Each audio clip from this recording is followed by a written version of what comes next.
Okay यसलाई चाहिँ simply बुझ्दाखेरि के हुन्छ भने सपोज यो कोअर्डिनेट छ ओके एक्स एक्सिस यो वाइ एक्सिस यस्तो थियो भेक्टर ओके भनेपछि यहाँबाट चाहिँ के हुन्छ भने परपेन्डिकुलर तान्दाखेरि यो वाइ भेक्टर भयो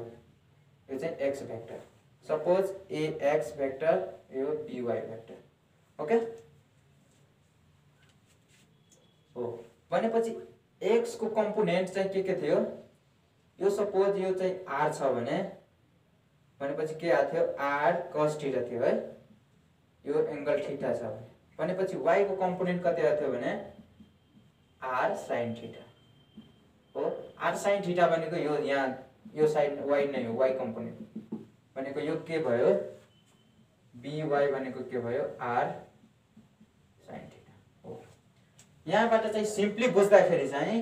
डिसोल्भिङ अफ भेक्टर चाहिँ के बुझ्ने चाहिँ जुन चाहिँ रिजल्टेन्ट भेक्टर को एंगल र एक्सिस को चाहिँ जुन पनि एक्सिस को के हुन्छ भने एटेच छ भने यसमा चाहिँ यदि थीटा छ वा जुन चाहिँ थीटा को एलोङ भेक्टर छ भने त्यसमा चाहिँ cos थीटा लाउने भनेको चाहिँ जुन चाहिँ थीटा को एलोङ छ भने त्यसमा चाहिँ cos थीटा लाउने फर एक्जाम्पल सपोज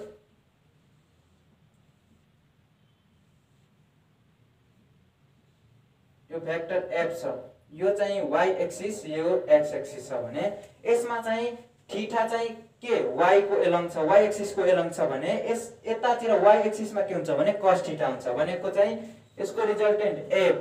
भनेको f cos थीटा हो भनेको जुन चाहिँ थीटा को एलोङ जतातिर छ भने त्यतातिर cos थीटा जहाँ बाँकी थीटा छैन भने त्यतातिर के हुन्छ भने f sin theta okay suppose चाहिँ फेरि यो एंगल चाहिँ थीटा छ भने सपोज x एक्सिस यो y एक्सिस छ भने यो p छ भने यो थीटा चाहिँ के छ भने x एक्सिस को एलोङ छ भनेपछि यतातिर के हुन्छ भने p cos थीटा अनि यतातिर के हुन्छ भने p sin थीटा हो इजिली चाहिँ यो बुझ्ने यो चाहिँ धेरै इम्पोर्टेन्ट हो अगाडि एकदम काम लाग्छ यो कुराहरु ओके रिसोल्भिङ चाहिँ यसरी चाहिँ सोल्भ गर्न मिल्छ यसरी चाहिँ निकाल्न मिल्छ फर एक्जाम्पल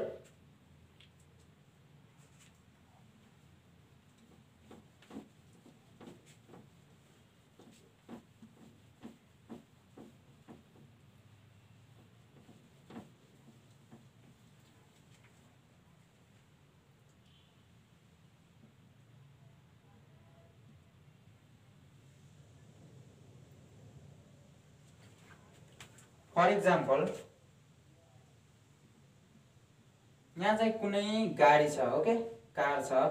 यो भेलोसिटी चाहिँ 10 मिटर पर सेकेन्डले ट्राभल गर्यो ओके भनेपछि यसमा चाहिँ x कम्पोनेन्ट र y कम्पोनेन्ट कति हो x मा चाहिँ कति ट्राभल गर्यो भनेपछि x मा र y मा कति ट्राभल गर्यो भनेपछि यो एंगल 60 डिग्रीले चाहिँ त्यसको एंगल चाहिँ कति छ 60 डिग्री छ ओके त्यो बीचको भनेपछि चाहिँ x मा कति मिटर ट्राभल गर्यो अनि यो y मा चाहिँ कति मिटर ट्राभल गर्यो यहाँबाट चाहिँ आफै चाहिँ डिटरमाइन गर्न मिल्छ कि यो कारले चाहिँ x मा पनि ट्राभल गरेछ अर्को कुरा चाहिँ के छ भने यो y मा पनि ट्राभल गरेछ हो भनेपछि यहाँ चाहिँ xy दुवैमा छ मलाई थाहा छैन कि x मा कति ट्राभल गरेछ र y मा कति ट्राभल गरेछ हो भनेपछि अब इजिली फाइन्ड गर्न मिल्छ ओके सपोज यो थीटा 60 डिग्री छ भने भनेपछि जुन एंगल वा जुन एंगल चाहिँ के छ भने एक्सिस को एलोङ छ भने के लिनु पर्छ cos थीटा भनेपछि यो v के हुन्छ भने सपोज यो भेक्टर ax यो भेक्टर ay छ भनेपछि ax के हुन्छ भने v cos थीटा ओके यो थीटा चाहिँ एक्सिस को x एक्सिस को एलोङ छ भने के हुन्छ भने v cos थीटा यतातिर के हुन्छ v sin थीटा भनेपछि यो v कति छ 10 मिटर इन्टु cos 60 डिग्री 1/2 भनेको कति भयो यो 5 मिटर पर सेकेन्डले चाहिँ यता गयो x एक्सिस मा कतिले 5 मिटर पर सेकेन्डले गयो y एक्सिस मा कतिले गएको भनेपछि y एक्सिस को के हुन्छ भने v sin थीटा भनेको चाहिँ 10 into √3/2 भनेको के भयो 5√3 मिटर पर सेकेन्डले एक्स एक्सिसमा गएको छ। त्यसरी चाहिँ इजिली निकाल्न मिल्छ। भनेको जति पनि थीटा चाहिँ जति पनि एंगल चाहिँ जुन यहाँ 60 डिग्री एंगल चाहिँ के छ भने एक्स एक्सिस को एलाङ छ भने जुन एंगल चाहिँ एक्सिस को एलाङ छ भने cos थीटा लिने अनि बाँकी चाहिँ sin थीटा लिनुपर्छ। ओके, यसरी चाहिँ रिसोल्भिङ अफ भेक्टर चाहिँ रिसोल्भ गर्न मिल्छ। ओके, त्यसपछि चाहिँ angle between two vector. Okay, त्यसपछि चाहिँ के छ भने angle between two vector. Okay, त एंगल बिट्विन टु भेक्टर भनेको के हो? यसको चाहिँ सिम्पल कन्सेप्ट के छ भने concept join tail to tail हो। यो join tail to find the angle between two vector. Okay, दुईटा भेक्टर को बीचमा चाहिँ एंगल फाइन्ड आउट गर्नको लागि के गर्नुपर्छ पहिला चाहिँ जोइन टेल टु टेल एउटै रुलले। अर्को पनि छ एउटा चाहिँ join tail to tail or head to head भनेपछि यो एउटैले दुवै हुन्छ भनेपछि टेल टु टेल जोइन गरेर चाहिँ एंगल बिट्विन टु भेक्टर चाहिँ फाइन्ड आउट गर्न मिल्छ। जस्तै कि for example suppose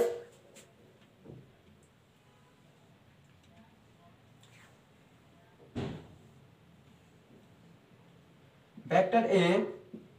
and vector B छ भने यसमा चाहिँ 60 डिग्री छ सपोज। ओके, भनेपछि find the angle between A and B भनेपछि angle between A and B चाहिँ कति डिग्री छ भने चाहिँ यसमा चाहिँ एकदम करेक्ट छ के 60 डिग्री। कसरी थाहा भयो कि 60 डिग्री छ भने चाहिँ यसमा बेस मेन कन्सेप्ट के छ भने यसको चाहिँ टेल टु टेल जोइन हुनु पर्यो। भनेपछि यो भेक्टर को टेल र अर्को भेक्टर को टेल के छ भने जोइन छ हो।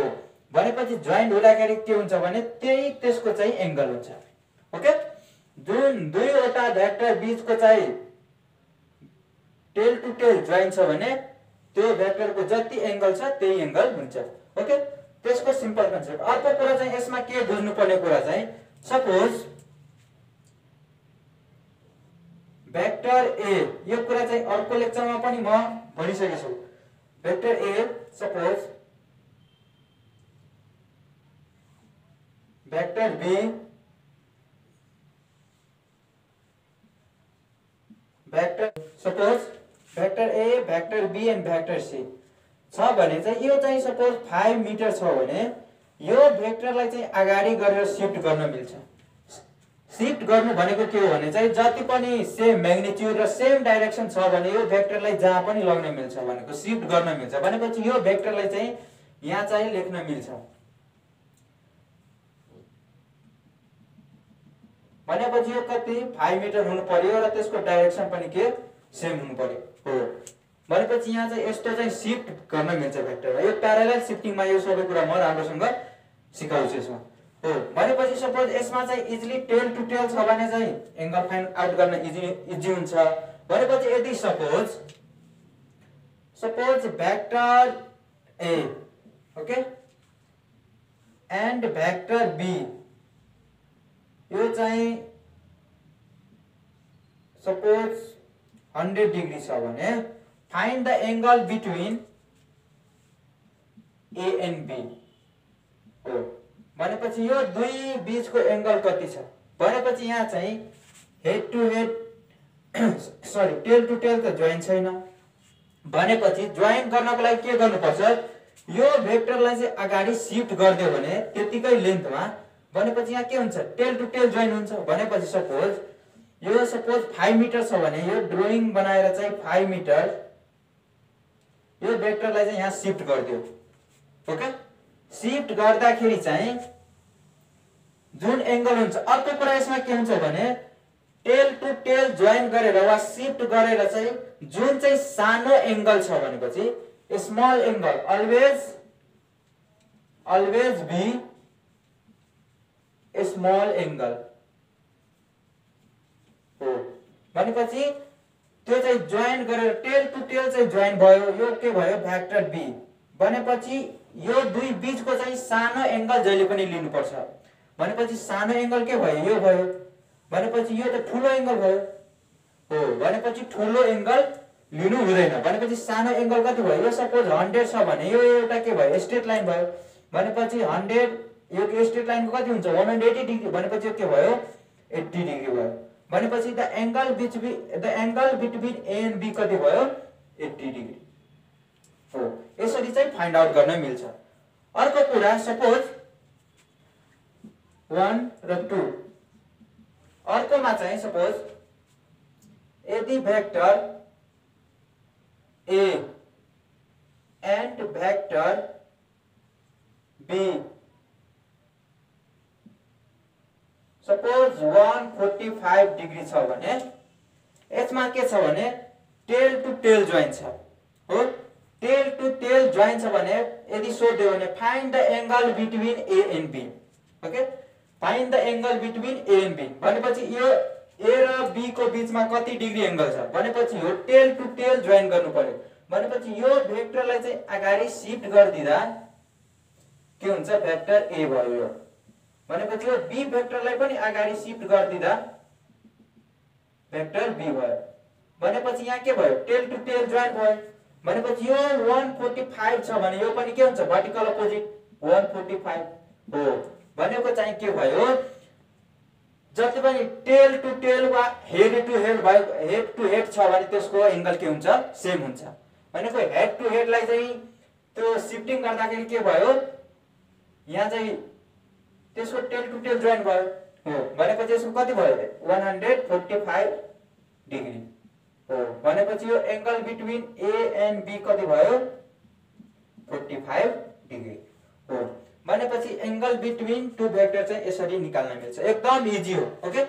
त्यसपछि चाहिँ यो कन्सेप्ट बुझ्यो भने जुनसुकै सपोज एउटा चाहिँ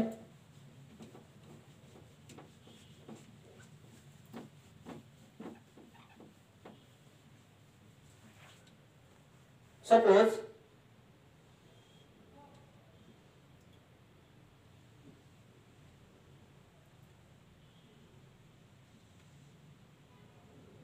के छ भने यसमा चाहिँ आइसोलेस ट्रायंगल छ भनेपछि यो साइड इक्वल छ भनेपछि यो के छ भने यो सपोज 30 डिग्री छ भने यो पनि 30 डिग्री हुन्छ ओके भनेपछि sum of a triangle is 180 degree भनेपछि यो 30 छ भनेपछि यो पनि 30 छ भने टोटल 60 भनेपछि यो sum of a triangle is 180 degree भनेपछि यहाँ कति भयो यो चाहिँ भयो 120 डिग्री भनेपछि टोटल 180 डिग्री भयो सपोज यो भेक्टर A छ भेक्टर B छ एन्ड भेक्टर C छ then find the angle between vector A and vector B vector B into vector C और vector C into vector A okay भनेपछि vector A into B भनेपछि vector A र vector B भनेपछि यहाँ के छ tail to tail join छैन head to head छ भनेपछि अगाडिको क्वेशनमा के छ भने यदि चाहिँ टेल टु टेल र हेड टु हेड छ भने त्यसको एंगल वा यदि हेड टु हेड छ भने त्यसको सेमै हुन्छ भनेपछि यो शिफ्टिङ गर्दा पनि हो यसलाई चाहिँ टेल टु टेल मिलाउँदाखेरि यो भेक्टरले के हुन्छ भने अगाडि शिफ्ट हुन्छ ओके भनेपछि यो भेक्टर A भयो अनि यो भेक्टर B के हुन्छ यसको अगाडि शिफ्ट हुन्छ ओके भनेपछि यो कति भयो 120 डिग्री हो भनेपछि भेक्टर A एन्ड B कति भयो सेम 120 डिग्री ओके अर्को कुरा के छ भने भेक्टर B र C मा भेक्टर B र भेक्टर C यहाँ के छ भने भेक्टर B र C मा के छ भने यहाँ चाहिँ टेल छ यहाँ हेड छ हो भनेपछि यहाँ टेल टु टेल जोड्नु पर्यो भनेपछि यो भेक्टर C लाई शिफ्ट गर्दाखेरि के हुन्छ भने यो के भयो भेक्टर C